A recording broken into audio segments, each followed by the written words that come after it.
এরা জানোয়ার, মানুষকে খুন করে না, জানোয়ার এরা, জানোয়ার। নদিয়ার নাকাশিপাড়ায় গুলিতে ঝাঁঝরা করে দেওয়া হয়েছে জেলা কংগ্রেসের সহসভাপতি আনিসুর রহমান এবং তার ছেলে আবু সুফিয়ান রহমানকে। এই আন্ডারপাস যেটা রয়েছে সেখান দিয়েই গাড়িতে করে আসছিলেন আনিসুর এবং তার পুত্র গাড়িটি চালাচ্ছিলেন। এই জায়গার অবস্থানগত যেটা সুবিধে যে এখান থেকে ওপাশে আন্ডারপাসের ওই মুখ দিয়ে যদি কোনো গাড়ি ঢোকে তাহলে দেখা যাবে, এবং সেই গাড়ি ভেতর দিয়ে এসে যদি এখানে উঠতে চায় সামনে বাম্পার রয়েছে, সেই বাম্পারে গাড়ি স্লো হবে এবং ঠিক এই জায়গাতেই গাড়িতে গুলি চালানো হয়। এখনও অবধি পুলিশ সূত্রে যেটা জানা যাচ্ছে যে কোনো ধারালো অস্ত্রের ব্যবহার হয়নি। ইতিমধ্যেই এই ঘটনায় রাজনীতির রং লেগেছে। জেলা পুলিশ সূত্রে দাবি, নৃশংস এই জোড়া খুনের নেপথ্যে স্থানীয় রাজনীতির লড়াই রয়েছে। গ্রেফতার করা হয়েছে তৃণমূল পরিচালিত হরনগর গ্রাম পঞ্চায়েতের প্রধান ফতেমা বিবি এবং তার দুই সহযোগীকে।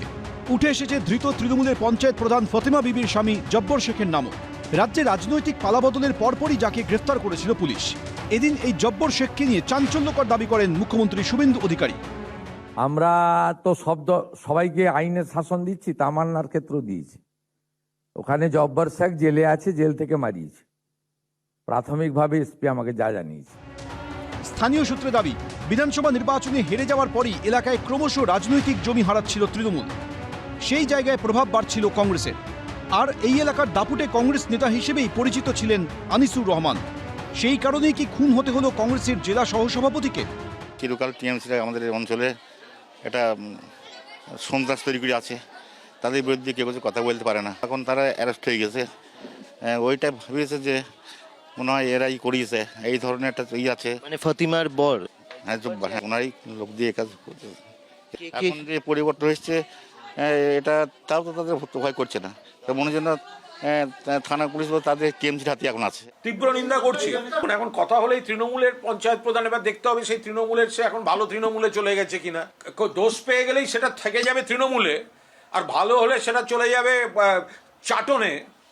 এটা তো হতে পারে না। ভালো তৃণমূলকে কোথাও কোথাও আড়াল করা হচ্ছে।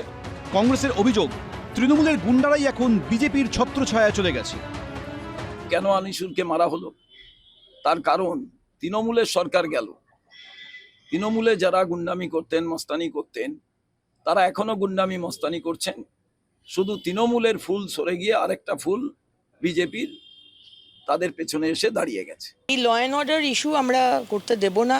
তদন্ত হোক এবং এটা নিশ্চিন্ত থাকবেন যে যেটা হয়েছে সেটা এটা তো ইররিপারেবল। যে মানুষটাকে মেরে দেওয়া হলো তাকে তো আমি ফিরিয়ে আনতে পারবো না, কিন্তু যারা মেরেছে তাদেরকে সম্মানীয় মুখ্যমন্ত্রী শুভেন্দু অধিকারী ছাড়বেন না। জেলা সহসভাপতি খুনের প্রতিবাদ এবং দোষীদের কঠোর শাস্তির দাবিতে এদিন কলকাতায় কংগ্রেসের প্রধান কার্যালয় বিধান ভবন থেকে মিছিল করে কংগ্রেস। নদিয়ার দুই কংগ্রেস কর্মীকে নৃশংসভাবে হত্যা করা হয়েছে, আর তারই প্রতিবাদে এই মুহূর্তে বিধান ভবন থেকে মিছিল করেছে কংগ্রেসের কর্মী সমর্থকেরা। প্রতিবাদ মিছিল হয় শিলিগুড়িতেও। অর্ণব মুখোপাধ্যায়, সুজিত মণ্ডল, ঐশী মুখোপাধ্যায় রিপোর্ট, এবিপি আনন্দ। এবিপি আনন্দ, এগিয়ে থাকে, এগিয়ে রাখে।